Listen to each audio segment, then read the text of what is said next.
Zimbabwe wao kwa upande wao wameamua kujiita mashujaa,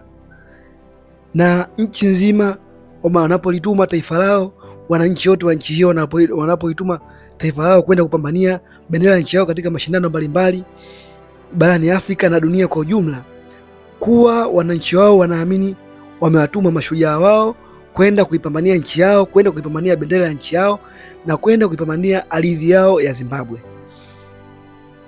Na ndio maana kwa pamoja wamejiita kuwa mashujaa, na hilo ni jina ambalo linampa hamasa kila mchezaji wa timu ya taifa hilo, linampa ujasiri kila mchezaji wa timu ya taifa hilo, linampa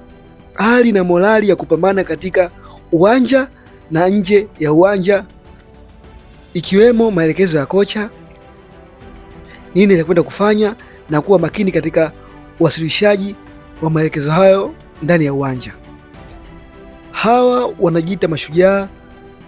na wananchi wao wamewapokea na wanaagiza na hawajawahi kuwaangusha. Pale wanapoagiza ikirudi kuwa wamekosa windo, basi ni kwa bahati mbaya, lakini wanawaamini kuwa mashujaa wao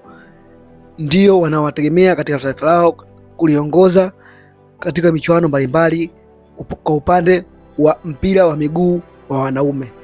Hao ni Zimbabwe, the Warriors.